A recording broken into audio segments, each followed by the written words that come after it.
Okay, I'd like to call the Longmont Housing Authority Board of Commissioners meeting to order. Could we get, could we get a roll call, please? Chair or Vice Chair Susie Zaldo-Faring. Commissioner McCoy. Commissioner Yarborough. Commissioner Christ.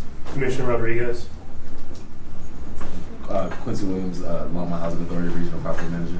Kendra Daniels, Accounting Supervisor. Tim Hall, Assistant City Attorney. Sarah Ernie, Public Safety. Molly O'Donnell, Housing Director. Erica Morris, Executive Assistant. Lauren Sully, Assistant Director, LHA. Commissioner Hopkins. Harold Dominguez, Interim Executive Director. Okay, perfect. Okay, so let's go ahead and move on to the agenda revisions and submissions of documents. Can I have a motion to approve the minutes or? Well, Roll call. Oh, No. agenda revisions. Do we have any agenda revisions? Do you have any? No, okay. I move the July 15th, 2025 minutes. Second. Okay, so we had a motion by Commissioner McCoy, seconded by Commissioner Yarborough. All those in favor? Aye. Okay, opposed? Okay, that passes unanimously. Now we're on to item 3, review and approval of the July 15th. Oh, I'm sorry. We're now public invited to be heard. We already did it. So you have 3 minutes. Do we have any members of the public here to speak on Longmont Housing Authority? Not here to speak for Longmont Housing Authority, Longmont Public Meeting. Oh, But if it's inappropriate, we'll come back in another time. yeah, it Yeah, is. because this is the Housing Authority Commissioners. We are wearing our commissioners' hats, not council. Okay? Of course. Okay, so we're going to go ahead. Okay, we're going to go ahead and move on to item number 5, old and new business. Resolution LHA 2025-11, adopting a reasonable accommodation policy. Hi, everybody. I'm really excited to talk about this today. So we currently have a reasonable accommodation policy for LHA, and over the past year and a half, I've been serving as the 504 coordinator, reviewing reasonable accommodation requests for both applicants, tenants, and voucher clients. And we've had some review of that policy and discussion around whether or not it's adequate enough. Timelines were not clear in that policy. So we worked with both Tim and our outside counsel, Wes, who we work with on reasonable accommodations to come up with a new policy. So this policy is mirrored, similar to the old one off of the policy that VCHA uses. It also incorporates some changes that Wes, our attorney, recommended from his reasonable accommodation policy that had been, quote, blessed by HUD. So this one is it's a lot longer. It explains a lot more, which is good, so people understand what the process will be. The biggest changes to this reasonable accommodation policy are that we're going to create a committee to review reasonable accommodation requests. Currently, we have about 55 outstanding, which is a significant improvement from the amount that we have had trailing. This review and approval process has been on one person, typically. Originally, when LHA came under the city, it was under Kathy Fedler, then Lisa Gallinar, now me. And my experience has been it's a heavy lift because they come in all the time. They can take a significant amount of back and forth because per HUD you can't just approve, deny. There has to be an iterative process. If a request isn't complete, you have to reach out. If a request is unclear, you have to ask for clarification. If you want to offer an alternate, like if there's going to be a significant cost to the property and you have an alternate that you want to offer, you have that conversation. It can take a significant amount of time. A lot of our tenants don't use email or don't communicate consistently through email, so we're talking phone calls and meetings, and having a more regimented schedule involving a committee will take the pressure off of one person, me. Okay. And we have it set up to be a group of 3 with one alternate so that we have a monthly meeting. Also can have ad hoc meetings when needed. If we have a lot of requests and we have all the information we need. And an alternate to fill in so that we're not delaying review just because someone's out on vacation or sick. So we will be working to create that group. It'll likely be made up of someone in property management, someone in finance, maybe someone from maintenance or the voucher team, and then me. So we'll be working on that. Right now, this policy also includes with it the forms packet. That's the other big change with this new policy. Our reasonable accommodation form really didn't provide a lot of information for the people reviewing the requests. They were often not filled out completely. There was no verification forms for if they wanted to provide verification of a disability or doctor's note. So this group of forms actually creates a packet for them to use where they can make their request. There's a verification form attached to it. It really specifies who can verify their disability, because I think a lot of people think it has to come from a doctor. That's not necessarily true. And then also we have, after that, the staff questionnaire. And this I was really happy to see and incorporate, because there's a lot of information that the staff can provide about a resident or a tenant or an applicant that we don't know, especially modifications to apartments. There's certain things that I need to know about that specific layout, the floor plan. Is it a 1 bathroom, 2 bathroom? Is the bathroom a walk-in shower? Do they already have grab bars? Like, you know, all that information that I'm constantly going back and forth with people. So they can provide that with their request, and then we would have those requests come in and review them as a group, and that way we could make decisions faster, keep track of them better, and then we're going to also incorporate a way to track the costs that are associated with them, because that was something we weren't really doing a great job of tracking. So yeah, this is the new reasonable accommodation policy. We are looking to make this effective November 1st. So keep that in mind. If you approve today, it won't go into effect right away, and that is because I still have outstanding reasonable accommodations. I want to whittle that down so that our first batch that goes to the committee isn't 25 to 40 requests. I want to try to limit it so that we can kind of start fresh, the new policy. So, I do have a question. Sure. So looking at the staff questionnaire, would there be any concern around privacy or disclosing of, do the residents, do they provide permission for staff to fill this out or share certain types of information, or is it more just general as opposed to living situation? The staff questionnaire really shouldn't be PII or PHI. It's really going to be, do they have a reasonable accommodation already? And they're not going to list what it is or get into detail? They might. Okay. It's up to the person making the request if they want to disclose their disability. We can't really ask what it is, Yes. especially when it's not obvious. Yeah. But we can ask for verification. Sometimes we'll verify that they have disability because they're receiving SSI or SSDI benefits. And then the question becomes, is the request tied to a disability? And that we can say, how will this modification assist you or make it easier for you to live here or be part of our programs? We wouldn't outright ask what their disability is. Will you have staff training so that people don't ask the question that's going to get us in trouble? Yeah, the staff really shouldn't be asking those questions. This is really filling out, are they an LHA tenant? Are they a PBV tenant? Do they have a Section 8 voucher? Do they have a previous reasonable accommodation in their file? Is this an update? Their current unit, describe their unit size, number of bedrooms, are there steps? Do they already have accessibility? Is it an ADA unit? It's really information about the property.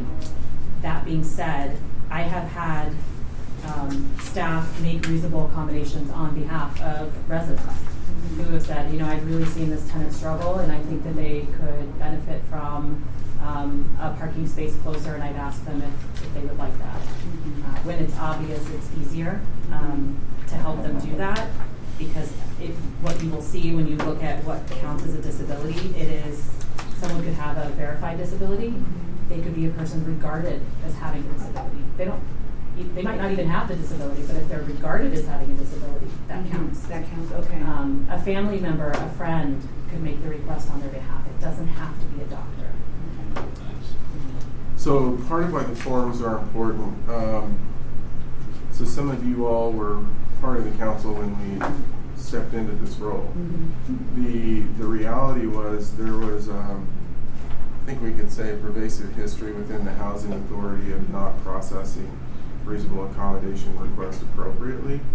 And so some people would make them, some people would get it, some people wouldn't. They had the same conditions. And so that was really part of a number of things that brought HUD into play, which was ultimately ended up in the voluntary compliance agreement that I think we finished a year or so ago, that was created because of the operations of the housing authority prior to us stepping in. And so this information is incredibly important, so that in the event somebody comes forward and says, you gave, this reasonable accommodation to Lauren, but you didn't give it to Erica, and it's the same request, we actually have the documentation to ensure we don't get in the same position that the housing authority was in prior to us coming in. Any other questions? Is that it? You just need our approval? Need your blessing. Okay. Can I get a motion to approve? So moved. Second. Okay, so the motion to approve the resolution was made by Commissioner McCoy, seconded by Commissioner Christ. All those in favor? Aye. Opposed? Okay, so that passes unanimously, minus Commissioner Beck. Okay, and now we're on to the tenant selection plan revisions. All right, so this one, we have our general tenant selection plan. There's one memo for the two plans. Okay. In case you're looking for two memos later. So we have a general tenant selection plan that applies to our light tech projects as well as Briarwood, which is a unique one that doesn't really fall into the category. The suites, if you remember last year, we took the suites, was mentioned in this one, and we removed it because it really has its own tenant selection plan, which we'll look at next. Okay. That guides how we select tenants and get them through the application process. What's prompting this one is that we recently added the project-based vouchers to Village on Main, and that didn't get captured when we did that. That went into effect late last year, EBVs. So we added that language to lump them in with the other projects that we have that have project-based vouchers. We also need to add Ascent at Hoover Crossing, which is getting ready to open soon, and we're getting ready to open the wait list.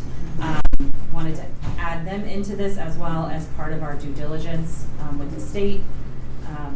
Also, we needed to revise the requirements regarding notification of changes to the tenant selection plan, and also correct some general typographical errors or language corrections just to make it consistent. The part about notification about this, so if you go to page, we have the red lines here, just to make it really clear. Page 15 of the TSP, which is section 13, notification of changes to tenant selection plan. All of our waitlist applications were in paper form.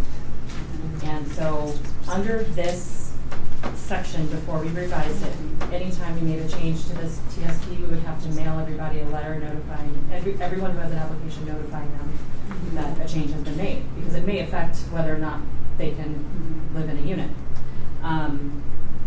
With our shift, which you'll hear about later, to Yardi, and coming under full online application processes, we wanted to make sure that we incorporated a change that would allow us to basically opt out of mailing them.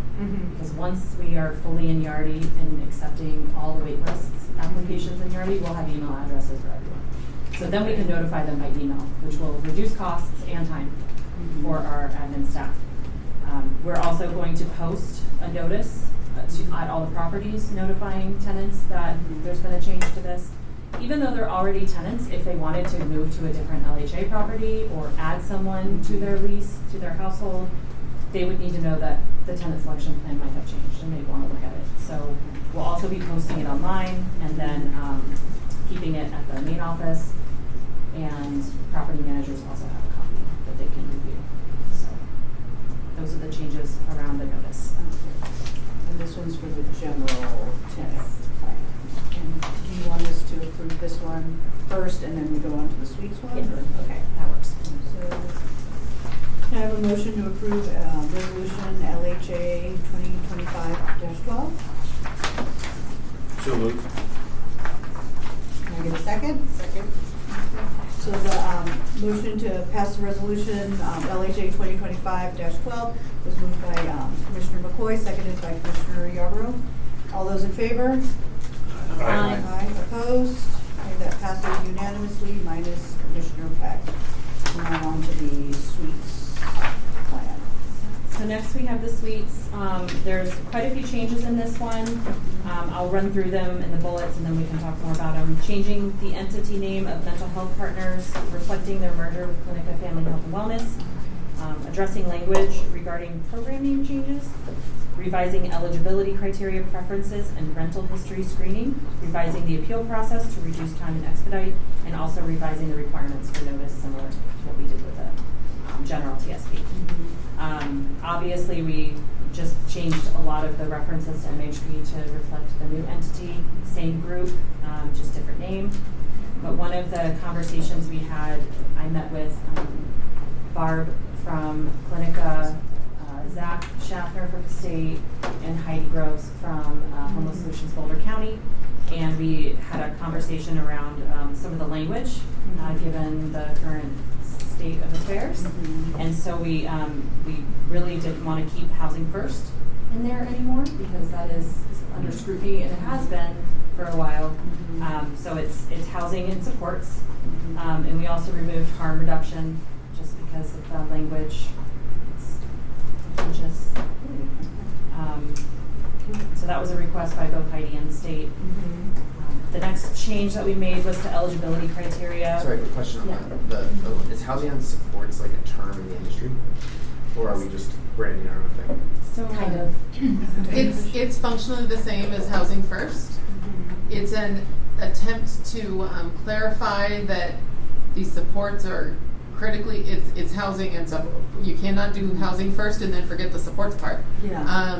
So it's Housing First has been under scrutiny for some time, the term, because there's some that misconstrue what it actually is intending, which is housing with supports. And so as a region, as a state, we're trying to get aligned with our terminology, with how we use it going forward. It also happens to help out with the current federal administration, but in essence, it really does mean the same thing as we always have. Okay. So Housing First is a term that No, I understand that. Okay, It's gotcha. the housing and supports that almost feels grammatically confusing too. it is. In itself. I It's feel like you could have said housing with supports and it made more context, but this is the term that is being broadly used now in the region and the state. in Colorado. Mm-hmm. Housing and supports. It's the term they're using for the, It's not very catchy. what is it, the local case conferencing. Yeah. The state has a different term, but Zach said it doesn't matter what you say. Okay. Just Thanks. don't use housing first. Yeah. Yeah. Okay. Any other? Well, I think there was also, behind it when Molly talks about, I think it's really actually come under fire from different areas. It's not just one just the perspective. administration. And I think part of that was really that, and we saw this with the suites. When the suites was built, the way they funded it, they had short-term supportive services there. Okay. Yeah. The problem was they didn't have long-term funding for it. And so it spun out of control. And I think part of the pushback on Housing First is, especially in permanent supportive housing, if you do not have the supportive services there with the physical unit, it turns into a significant challenge and issue. and you almost end up hurting the individuals that you're housing because they end up getting into the cycle of going through the eviction process because of various issues that develop there. That's another piece of why Housing First sort of became this challenge, because people were seeing, and we can say without a doubt, we were seeing that at the suites, and really that's why council supported putting some of the marijuana money into creating the additional clinician positions that we needed to help with that.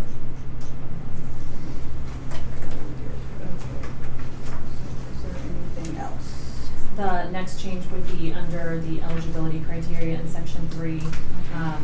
We had we had a requirement that household is homeless, but also preference that they're experiencing homelessness. And what we kind of talked about is this is the tenant selection plan for LHA on the property management side. There is also an admin plan that guides the voucher process, because these are all supported by project-based vouchers. So they have their own guidelines and preferences through Clinic of Family Health and Wellness, and then LHA has another. We have the 41, they have 40 vouchers.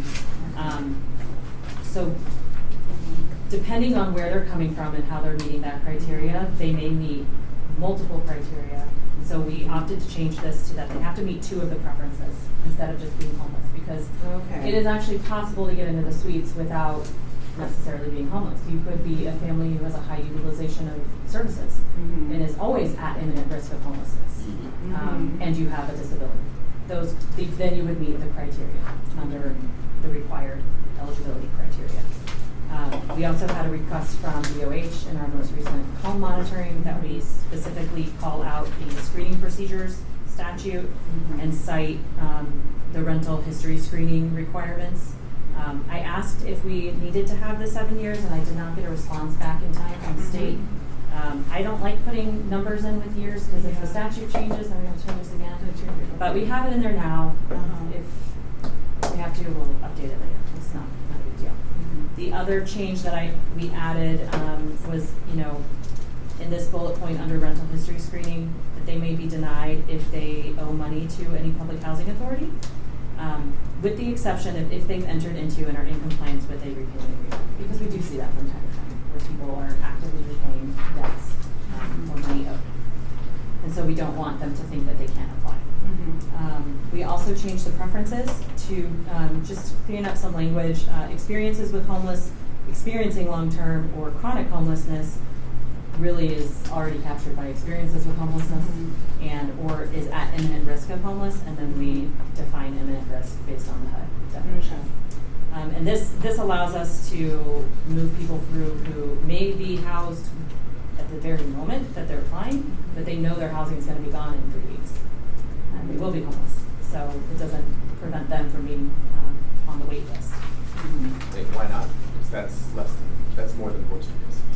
Right. Once they have the application in though, we're probably not counting this 14 days.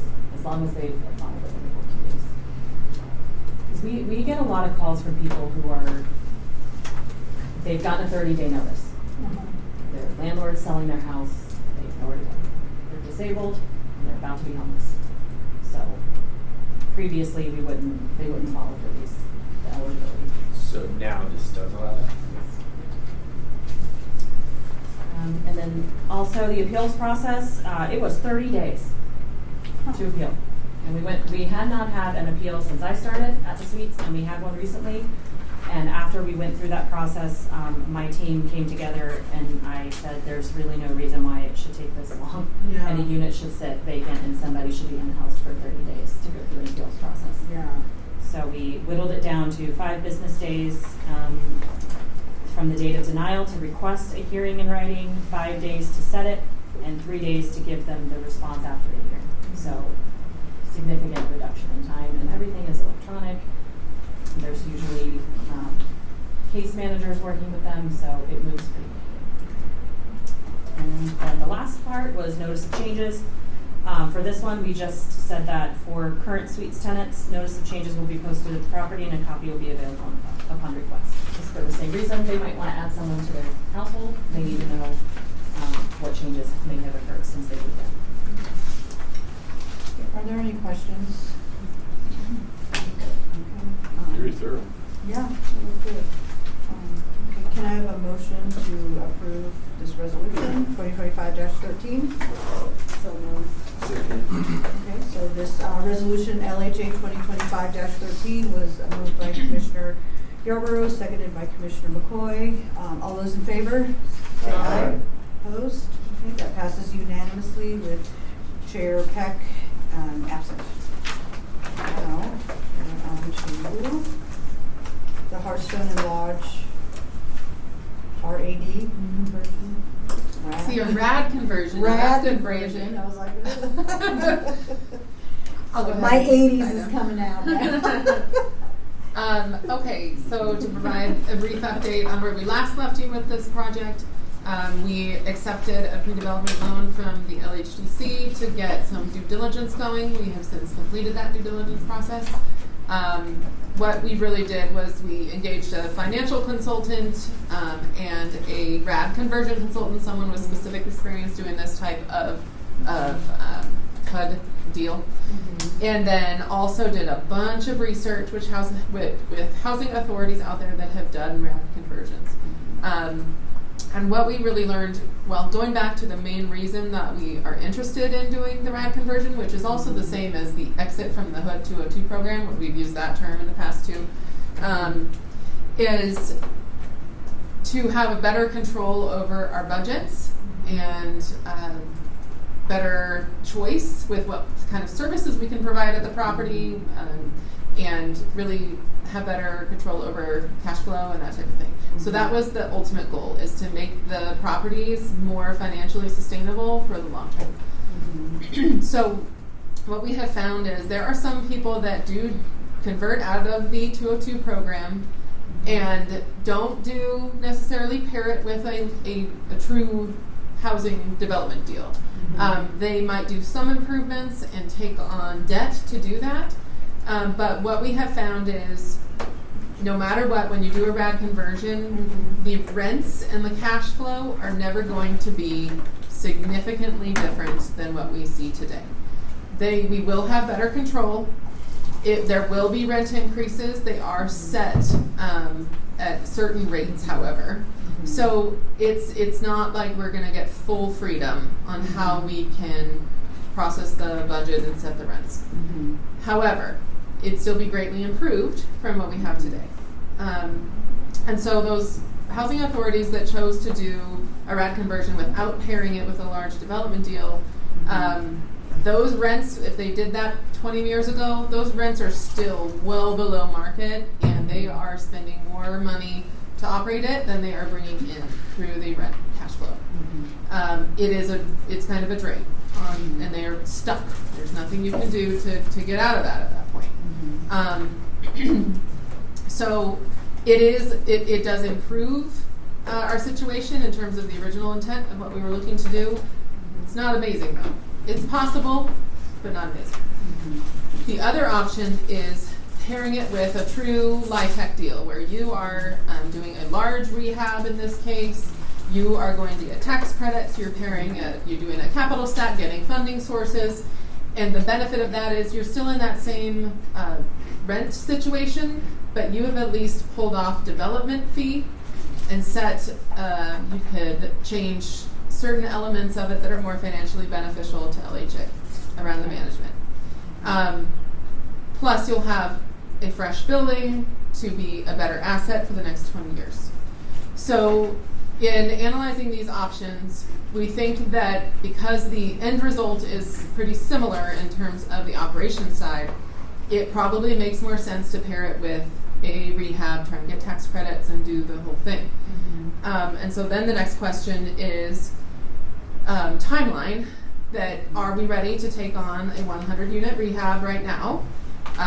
We've done a 50-unit rehab that we completed in 2021 at Aspen Meadows Senior. We just finished up Village at 72. This would be 100 units. It's a large size deal, and it would be a big project to undertake. And so it's totally possible for our team to do that. We have gotten in a rhythm and have the knowledge and ability.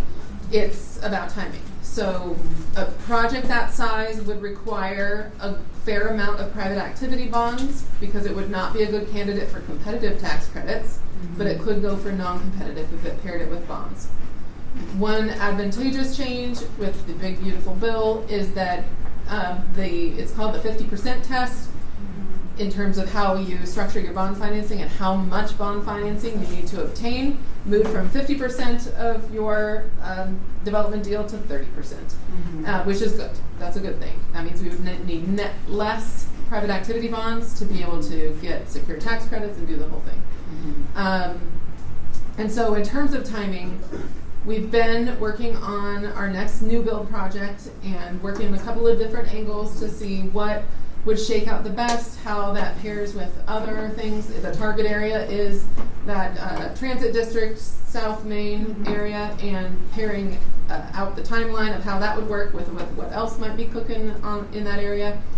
And so in talking with the group, it probably makes sense to push the Hearthstone and Lodge project to about 2028, 2029 to secure the private activity bonds for a new development deal first, just in terms of priority. What do we need first? And when you look at our development projections in our budget, having a newer large size deal is going to be most advantageous to LHA's general fund projections at about 2028.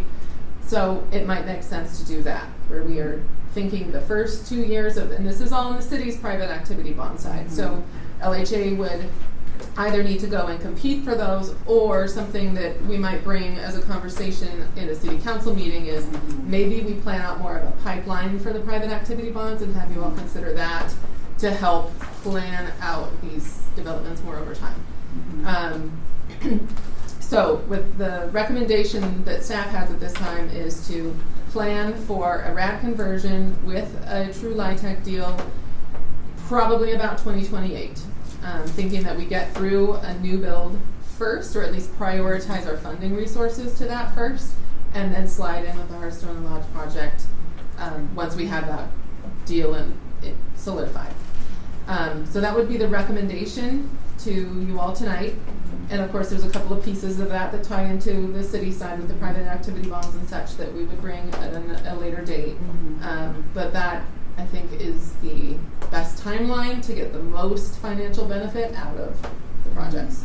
I think the other thing associated with this, so if you all remember, part of what we don't like about the 202 is we don't set our own budget. So we put a budget together, we send it to HUD, and they go yes or no. And Kendra's done a good job, because one of the challenges to these two properties is that the Housing Authority never did that. And so their rents were lagged, 10 years? Well, we started there about 400 and something. Right. We're up to 700, so. And so when we came in, they did a good job of letting us catch up.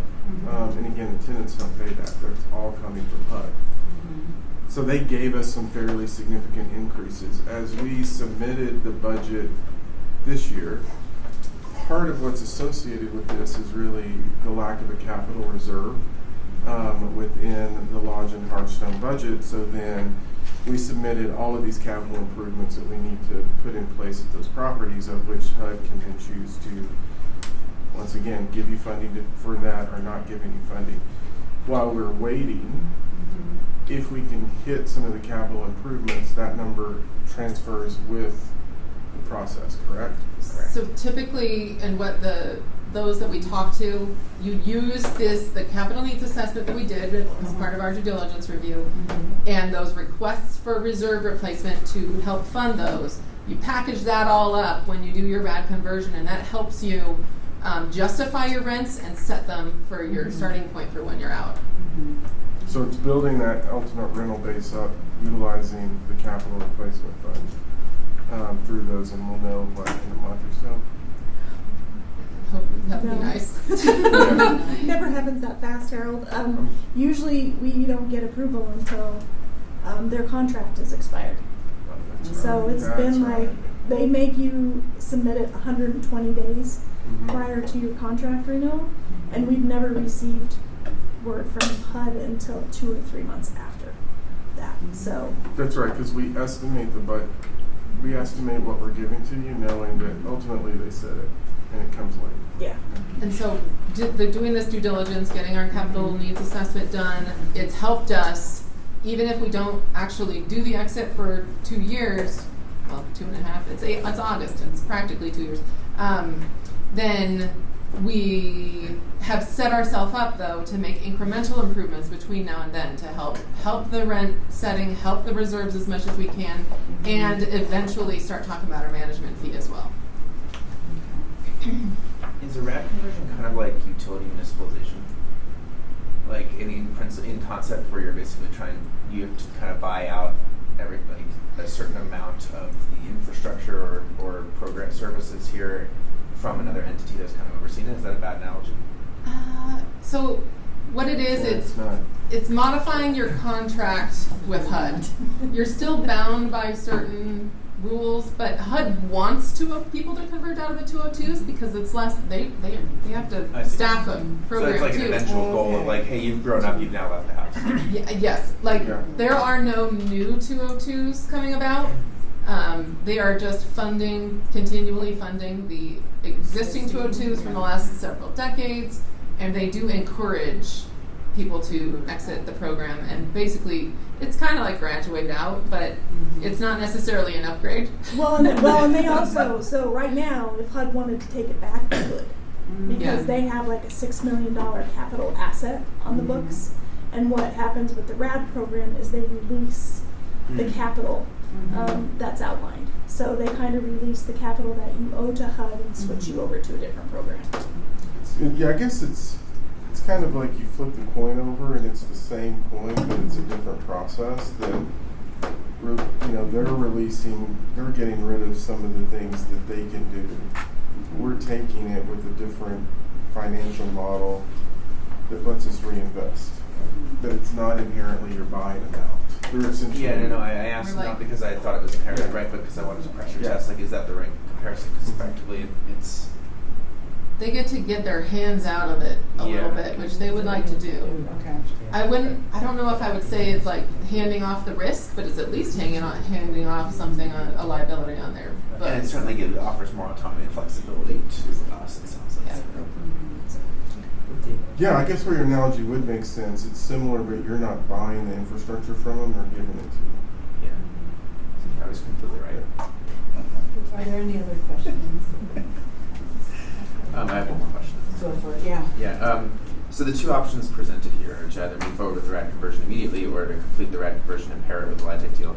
I guess, is there an option where we don't want to move forward? Like, is the obvious direction moving forward with the RAD conversion in some way, shape, or form, such that not considering RAD? we could do nothing. We would be in the same bucket we're in, where we're struggling, where the HUD is, right now HUD's not even fully funding the staff that it takes to run it. Right. So it would be the least advantageous financially, but it is an option. And then is there an option where we can do option 2, but say like 2A, where it's not with the larger rehab project paired, or does that really? That means we're enhance? self-financing it, and that means if we don't have a significant rent increase, but we're adding debt, and that would put us also in the financial pinch. Changes the balance. Okay, cool. Thank you for outlining that. Appreciate it. Do you need a motion? Should pick one or two. I think so, yeah, for Okay. direction to us. I move that we go along with the staff recommendation, option 2. Second. So the motion to approve or move forward with option 2 was made by Commissioner McCoy, seconded by Commissioner Popkin. Debate. All those in favor, say aye. Aye. Okay, opposed? So that passes unanimously, minus Commissioner or Chair Peck. And is there anything else that you needed? Not on that one. Okay. Now we're moving on to the interim executive director report. You want to just start moving through, guys? Sure. With development updates being first, we kind of just talked about how we're actively looking at how to shape our next new build deal. So I'll pause there and just leave that at that unless anybody has specific questions. But one of our good big updates is that the Aspen Meadows flooring has been replaced. I shouldn't say replaced, I'm sorry, repaired throughout the building. We have contractors out, everybody is moved back in comfortably into their units, and we can call that issue closed, which I'm very happy to do after the amount of time that it took to get that resolved. So that's a good update. Ascent is moving right along with construction. Lauren is leading the marketing team that's working all together, including engaging city's communications team to help with our public news releases and that type of thing. So there's some Facebook activity out there, if you've seen it. We're preparing some FAQs to respond and preparing our marketing materials. We're going to be, we're sharing flyer information with the Wild Plum Center so that they can bring it to their back to school event on the night of August 28th. And then we're going to hold an information session at the youth center and encourage all those Wild Plum families to attend that as well on September. Senior Center. September 4th. Okay. And so we are rocking and rolling with marketing, trying to get the word out and get our interest list up. After the news release went out, before then we had about 12 people on our interest list. About half of that was staff just keeping track of what's going out. And to make sure the responses are correct. And the day after, it was 233 on the interest list, so we're pretty happy about that. So that is rocking and rolling, and we're going to be setting up, so the building is getting constructed out enough where you can actually get a feel for what it's going to be like. So we're setting up some site visits, and we'll be doing that for one of those for you all as well here in the next month or two. I think the big piece on that is you've heard us talk about this related to True North in terms of on the home ownership side. And we look at this on the rental side, of which those are people that don't necessarily meet the financing thresholds to buy. And this is probably probably our most significant investment ever in terms of family housing in 1, 2, 3, and 4 bedroom units, and we have within a day 200 people join the wait list. I mean, if you want to look at a pressure test in terms of what people are challenged with, that's a really good example of the need for this type of housing in our community. Do we have a sense of Interesting. Yeah, do we have a sense of what age demographic is trying to get in here? So we cannot set a preference for any demographic yet. No, not yet. We don't have data yet from those folks because not until they actually apply we'll be able to get that. Right now they're just clicking on joining an email list. But we are targeting the marketing so people know that there are family-friendly amenities, but it could be for any and all types of households. Just so you guys know, in case you get questions when you're out talking to people in public, there's going to be 2 separate wait lists. There's a wait list opening September 8th for the project-based vouchers. There's 18 of those. Those are the vouchers that allow people to only spend 30% of their income towards the rent.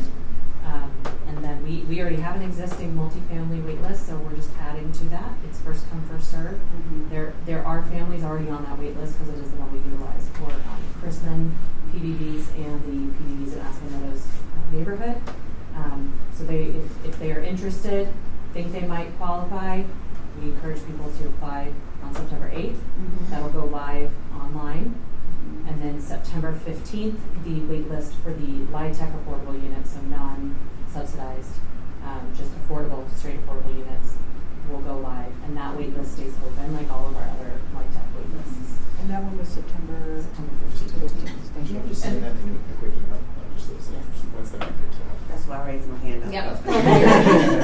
Yeah, we can get you that information. This is really good news for those in the 3 and 4 bedroom wait list that have been waiting for a unit to open at AMN for years. They're going to be, correct me, Lauren, because they're on the wait list already. They're at the top of the wait list. So if they're still looking and interested, they're going to have a great opportunity. And the information is on our website as well. Are there any questions? No, Cameron's ready. Oh, yeah. Do you have any questions? Okay. Thank So, and that was just general update. So Yeah, I that's- think the other one on the so development side is, Uh-huh. part of when Molly talked about the area that we're looking at in terms of future development, one of the things that we've been noodling or on that is really kind of looking at mixed income. And that really, I think, is going to the long-term financial sustainability of the housing authority in terms of not necessarily approaching it as a pure light tech project, but can we bring in a light tech component with, you know, some attainable income restricted with some market rate? Because I think what we found is that really does create a financial situation that really strengthens the long-term financial viability of the housing authority, because you just don't have enough coming in on a pure light tech project. Yeah. Okay. And is that it for the development updates? Yes. And updates on operations? Hi, everybody. So I want to start off by saying that the property management team has been working very hard to get these vacant units filled. It's been tough, but they've been working hard. They've been working extra, and I'm very happy with the work they've done so far.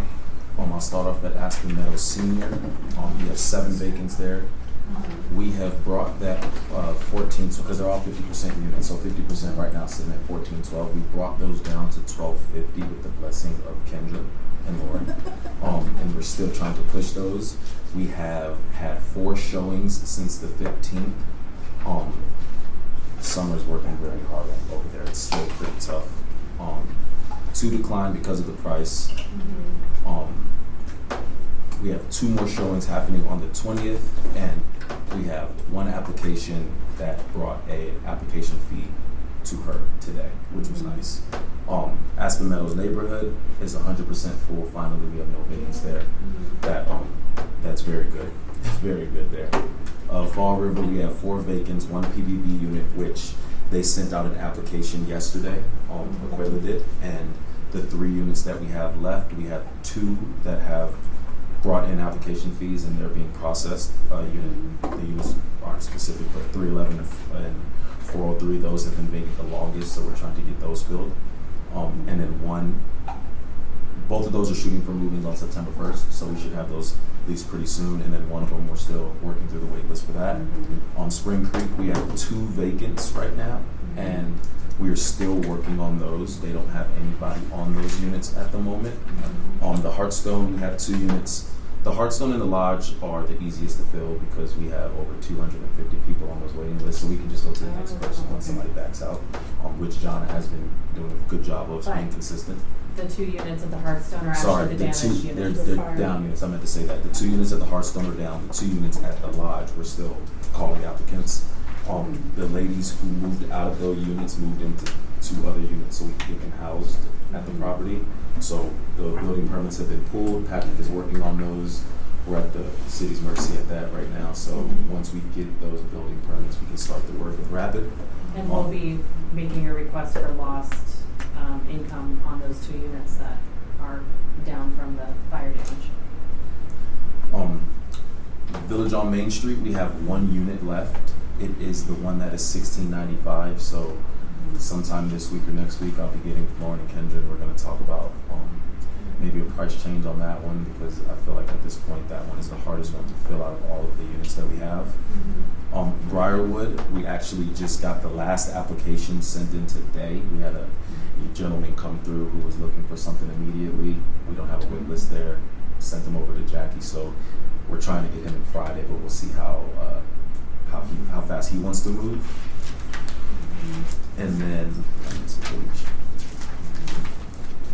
and the assistant community manager position, the last one that we have for LHA has been posted, and we're going through those resumes at the moment. And then the community manager for Ascent has also been sent through and posted. Well, not posted, but it's been sent through the ring. So once HR gets it, Molly gets it. Checking right now. Then I don't think HR's done it yet. Okay. I don't think so. The maintenance one has. The maintenance one for sure, yeah. So those are the property updates. I do have also numbers from our delinquency from last year to this year. I can pass these of the requests that was made by the LHAB was to compare year to date, last month to this month and then year to date. And so this is comparing us to 2024, and you'll see that we're actually in a better position financially. So the one to the left is January 1st through 6/30. And then the one to the right is January 1st through 7/31, so showing what's changed in 1 month. And then this new amount is showing where we were at this time last year versus the entire year for 2024. Just kind of showing the improvement in our vacancy loss. Yeah. Why did Fall River go up so much? They had a meth unit last year that was vacant for quite a while. And we had a lot of That's deaths. exactly why. The next unit had it down for a while. Wow. That's well. Yeah, and then the mortality rate was pretty high there. We also just had a death over at the suites. And I didn't put the suites in Xenia on here because those get filled very quickly. Last month, we've had 2 deaths at the schools. Yeah. Last month we had 2 deaths. Well, no, in a month. Nothing In the nefarious. last meeting. Just old age or I don't For know. what, the suites? Yeah. It's speculative, but It wasn't old age. Substance use, I believe. Coroner, I mean, we don't know anything about the toxicology yet. Takes what, Takes a while. couple It's not months. natural causes. Yeah. Takes a month or 2 to get the toxicology. Okay. Wait, good question. These are not showing the same time periods. I'm seeing one from January 1st to July 31st, 24, and then the second one is an entire year. right. So And then on here where I see the first half and then the first 7 months. So just this to is date. a So- month difference on here, and then they asked for comparison to last year. Right, so it's not fair, and I'm not saying there's you guys doing anything wrong, it's just not like we can't look at the 562,000 from last year, compare that to this 271, because we haven't finished the year yet. Right, correct. Right. But And you so- can see kind of how we're trending down. We're not as From the close. first We haven't half, finished. so because we finished down for the first Yes. half. Uh-huh. Is there any reason why we'd expect a significant higher vacancy in the second half of the year? Like, do we see that typically in past years? We do have a lot of deaths around the holidays and back to school because of our population seniors. So, I mean, how many deaths did we have in the fall? Of last year? Yeah, we had a significant number. Yeah. Well, and I think the other thing too is you get 2 or 3 meth units that are with a significant contamination that requires a significant period of time. You can look up and you're in a position. So I think So we're 100K better for the first half year, Yes. basically, we're 97,000. And I expect us to be better overall because also what we experienced in the second half of last year was a significant staff reduction due to loss of staff and people on leave. Our maintenance team was working, they were down 2.5 people. And so unit turns were not happening as fast, which meant vacancies were prolonged. So I do expect to see a significant improvement this year. Just because we're fully staffed, we have really kind of turned up the volume on our unit turns.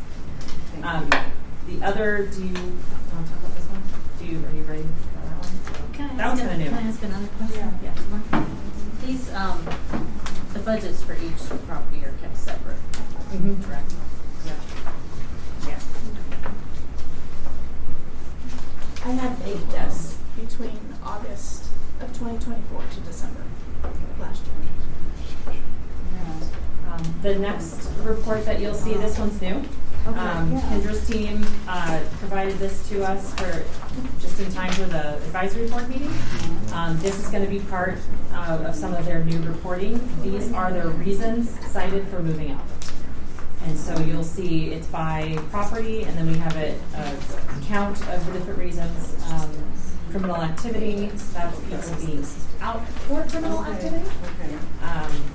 Deceased, that we have had 11 people who have passed, and so that's the reason they have vacated. And this is to date. We've already had 11 deaths this year.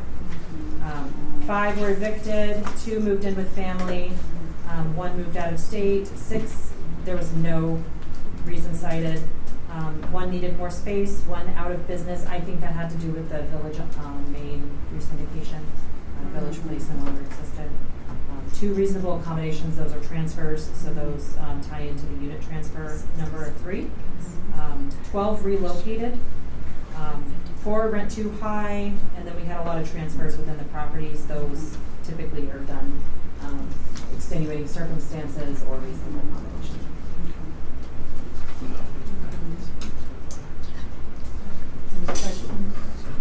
That's good. That's a good data. Yeah, I like that. It really is. Yeah, because now we know why people are leaving. We weren't really tracking that information. We had it, but now you Interesting know. to hear No, that's from good. what Yeah. Exactly. Lauren, what is the start date on this one? Is this to year to date? Yeah.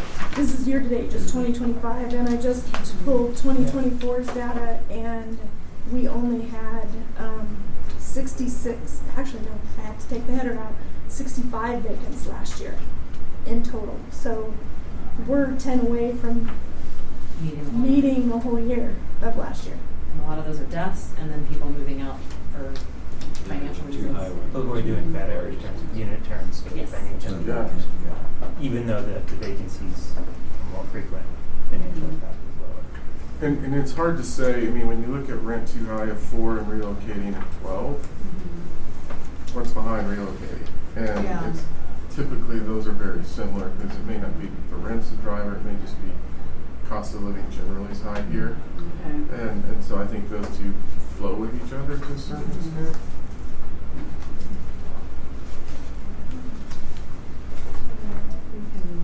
If you're all done, we can move on to the accounts receivable. Yeah, that'd be me. So we do have a decrease from March to July of this year. I do know a lot of that is due to the community managers and Quincy working with the VASC vouchers to get funding for those that have back rent. I know of 2 that probably brought in $12,000. So that I think also helped in the reduction that you see from 40,000 to 21,000. We did receive like a huge payment for Briarwood, almost $9,000 for that. So that was really beneficial, not only for the tenant but for LHA and the properties as well. Does anybody have any questions on that report? The financials, I'll just kind of give some highlights on those. I did try to highlight, what are we currently over budget? We are looking over budget on most of the properties for vacancies. Mm-hmm. We did set a high goal for ourselves, which was like 98% vacancy. So usually it's been 96, but we did kind of set a high goal for us. So you will see that we're over budget by the second quarter on most of our properties, but we're still hanging strong as far as expenses go. I do try to highlight, what is over 50%. Like at this time, what in our budgets on each property is over 50%. The Hearthstone, you'll see a large increase due to the insurance costs that are happening. That is going to total probably around $400,000 for that fire, between the mitigation, the repair, and all of the hotel costs for housing those individuals. But we'll only be out $5,000, which is deductible. LHC and Lodge and Hearthstone, they have an increase in their HOA fees, so we're going to see a budgetary issue there. BOM, you're going to see because they had they closed this year on their loan, and so prior to that, they were spending a lot just on paying interest on that construction loan. So there is kind of an anomaly happening there, but we don't have a cash situation at all at BOM. So that is looking good. And then Briarwood had some boiler repairs. AMSA, we did have to spend some money on tenant relocation that wasn't budgeted, and that was due to some of the tenants needed to be housed while their unit was the flooring was being repaired. And some of it was, family members asking that individual just can't be on their feet all day waiting for those flooring repairs. So we did accommodate that. And then LHA, you'll see it, but it's kind of, you'll see it in grant contributions, which is basically ARPA funding that we're receiving from the city. Our expenditures just happen sooner than the full annual budget. But we're not going to be over budget there. Does anybody have any questions on the financials? Any questions? Nope. We can go on. Okay, we'll move on to the vouchers. So the voucher piece, we have not, I've had many follow-up emails with our apparent shortfall funding team. We have not heard back. We are looking right now at about $256,000 in shortfall, and it's a month-to-month analysis game. But what you can actually see is on this voucher report, you can see we were at 428 vouchers, and as of August, we were at 398. So we've reduced our voucher count. We've also reduced the amount we're spending each month. Based on our annual budget, annualizing that, we should be at like $577,000 per month. But at the beginning of January, we were at $614,000. So we were way over and on track to be in greater shortfall if we didn't start reducing that amount. Right now, we're at $581. So we're really close to the amount that we needed to be at the beginning of the year. Based on what we have left remaining in our budget, for September through December, we need to be at $517,000. If we can get that reduced, great. If not, we're going to be in shortfall. My last communication with HUD was, what is the next steps? We've submitted our application for the shortfall funding. We've given you our questionnaire. We've given you the 2-year tool. What's the next step? I don't think last year they actually even gave us shortfall funding until like November. So I have a feeling they kind of waited out until the very end to see. And what we've heard is that, as long as you're making progress, that's kind of a good sign. If you're not doing any of the steps that are requested in the questionnaire to reduce your voucher count and they can't see that it's reducing, you could have less likely an option to get shortfall funding or not as much. So, right now, if they didn't give us shortfall funding, we might have to come up with the $256,000. Any questions? Or, terminate. The reason we want the shortfall funding team to reach out is we need to be able to pull these triggers. Do we need to pull the trigger to start, kicking people off? Do we need to start? So I don't know. Payment standard. Yeah. We also have a waiver. They did ask, they responded to our waiver request. Tracy has drafted it, and so we need to read through that. But they wanted like justification and amounts and are you doing? It's almost like two different teams not talking to each other. Yeah. Because basically they're asking for, are you doing the stuff that you said you were going to do? Which I would have thought, they already know we're in shortfall. So, but it's not the same teams talking to each other. So. Yeah, I think for a refresher, so they say we have 430. How many total vouchers? 522. So they say we have 522 vouchers, but that number is meaningless because it's based on how much money they give you. And if you remember, what happened was when they set the reasonable rent last year, it went up a lot, which then they didn't necessarily give us the money to cover it, which will put a significant number of housing authorities in the red in terms of moving into shortfall based on the numbers that HUD built, of which we then have to accommodate. And so then when you look at it, I think they kept our housing choice voucher revenue flat. So we didn't lose anything, but we kept it flat, but we're still dealing with this. And so you can kind of see how things you can't control start impacting where you sit in terms of shortfall.